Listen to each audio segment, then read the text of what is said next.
Hi guys and welcome to Ravson.com. This is Mohit Soni. What is in front of you are two very good sedans in the Indian market right now. That is the Hyundai Verna and it's brand new avatar, a brand new generation, and we put out a review of that already to tell you a lot about it. But we had to put it against our segment favorite, the Volkswagen Virtus. Of course, the Slavia is missing because we think the Virtus is the better of the lot, and hence we've kept this car only for the comparison.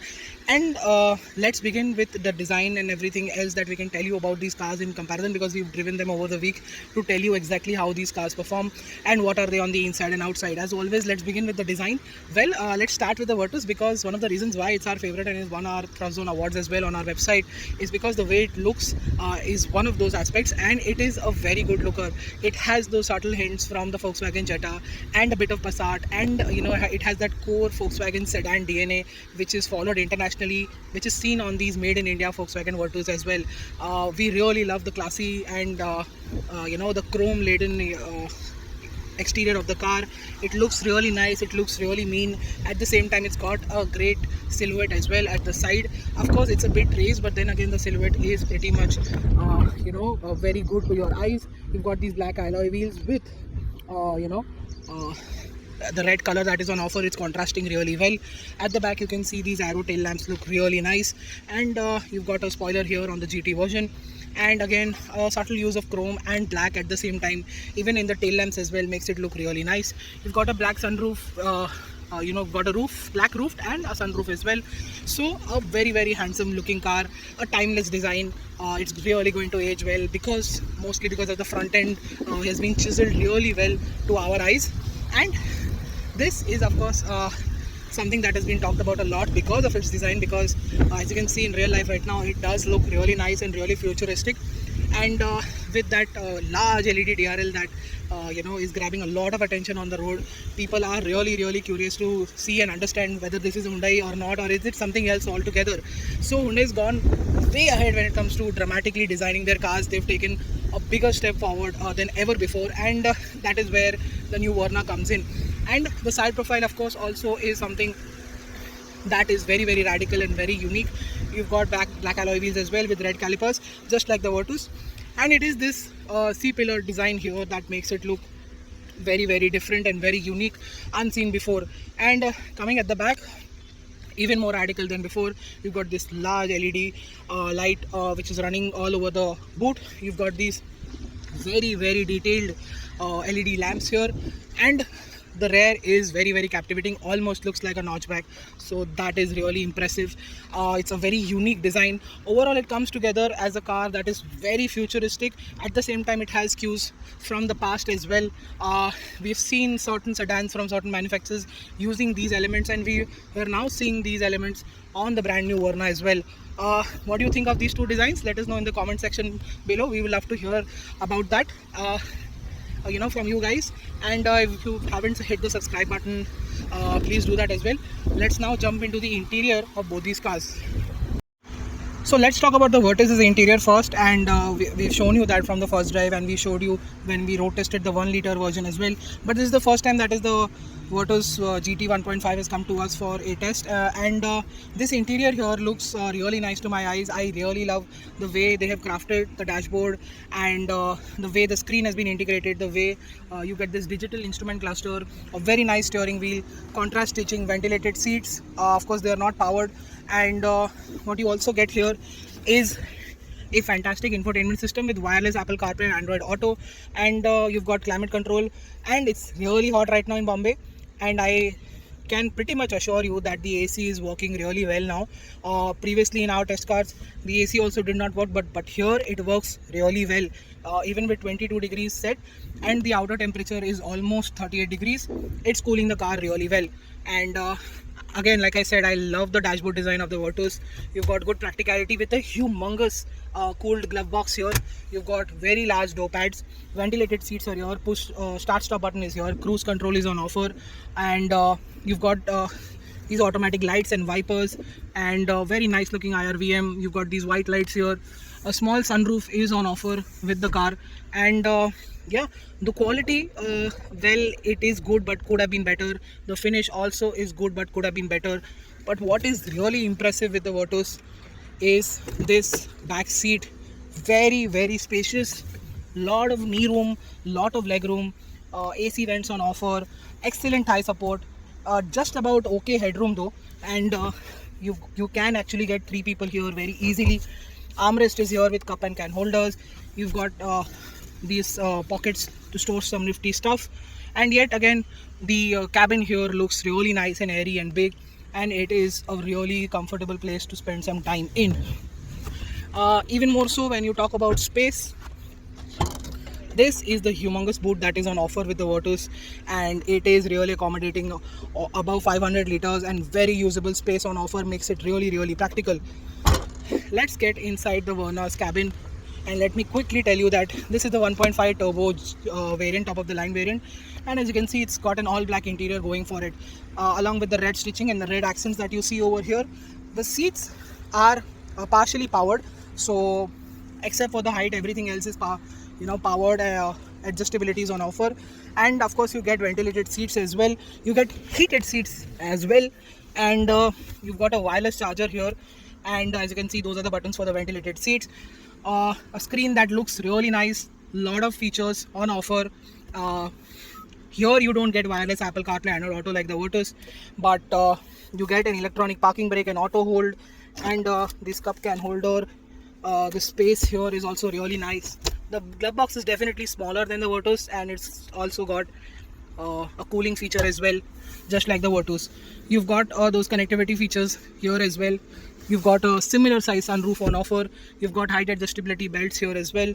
So the black and red accents interior looks very sporty, and you've got this ambient lighting as well that is running, which the Virtus also gets. And yeah, most importantly, we've always said that the Verna was not great on space at the back, but that has changed completely. It is now on par with the Virtus. You get excellent knee room and leg room on offer. Under thigh support is also excellent.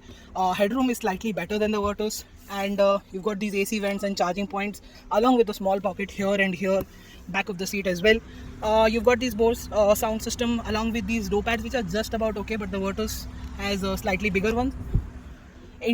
When it comes to quality though, I think the Verna is slightly better. I would give the Verna 8.5 out of 10, while I'll give the Virtus 7 out of 10, because there is, like I said, there is some room for improvement in the Virtus. And like I said, this is also very spacious indeed. You've got a lot of features that I've explained in the road test, so have a look at that. In comparison, of course, Verna has a slightly better edge when it comes to features and certain toys, and the technology aspect is slightly higher. But then again, Volkswagen's big highlight is the absolute convenient wireless Apple CarPlay and Android Auto. Like I said, the back space is now completely taken care of because of the extra legroom and everything else. This is the kind of space you get in the boot, which is also very accommodating, and as you can see, there is a lot of room to keep a lot of stuff despite we've kept something in it. And yeah, a lot of features on both of these cars. You get reversing cameras and sensors on both these cars. The feature list, of course, is slightly higher on the Verna here, but both of these cars actually miss on front parking sensors, but both of them get very high quality headlamp tech on board, because this is LED light with projectors. This is just an LED light here, and the throw on the Virtus and the Verna are equally better. I think the Virtus has a better throw in terms of light, and overall that is the interior and exterior. The Verna, both are very good on space right now, and the Verna is slightly ahead in terms of features, which I told you in my previous video. Go ahead and check that. For now, I think the Virtus is also a really good contender, because it's got the space, it's got a lot of practicality going for it, it's got a decent amount of features and slightly more, but it's the Verna that is slightly ahead with a good amount of toys and some nitbits, and of course the ADAS feature list that is humongous on the Verna that the Virtus completely missed on. What is it like to drive, and what is the verdict? Let's go ahead and find out. So which one is better to drive, the Volkswagen Virtus or the Hyundai Verna? Well, let's start with the Virtus and the 1 liter. That engine is also quite smooth and refined, and it's quite fuel efficient as well. 16 to 17 on the highway, 11 to 12 in the city. It's got good performance, good pickup, and in the mid-range, low end and top end, everything is quite good for a car that makes almost 115 bhp and 175 Nm of torque.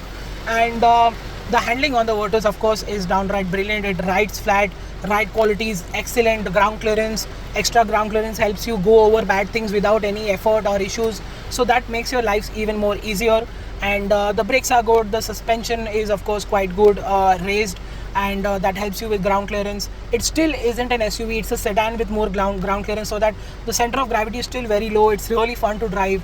It rides flat in the corners, on straight line at any given speed. So the Virtus 1 liter impresses. The handling is quite good. Speaking about the 1.5, of course, that's if you can afford that car with that 1.5 engine, you won't compromise the fuel efficiency, but you will get even more performance. So that's the big highlight on the Virtus, is the fact that it just drives really well. It delivers everything, more performance and similar economy. So the 1.5 just becomes an enthusiast car. An enthusiast car who has a family, they can still own it, because you've got the comfort, you've got the ground clearance, you've got the space in the front, back and in the boot. You've got a fantastic car to drive. The stability makes things even more comfortable over the Verna, and it's the Verna that we want to talk about now. And the Verna also is quite stable than before. Body roll is there, but it's well controlled. Steering feedback has gotten better. The brakes on the turbo version are good, not on the IVT 1.5. They feel a little bit mushy, and it's always the case with the CVT gearbox. And the 1.5 engine, let's talk about the CVT version. The 115 PS and 175 Newton meters makes it against go against the 1.5 1 liter Virtus, and it's the Verna that delivers a bit more fuel efficiency in the city. And because of the CVT gearbox and the 1.5, naturally aspirated engines are always better when it comes to low speed driving and low speed fuel economy. So the Verna has that big advantage over there. And if you again are on a budget and you're looking for performance and handling, you can clearly go for the Virtus.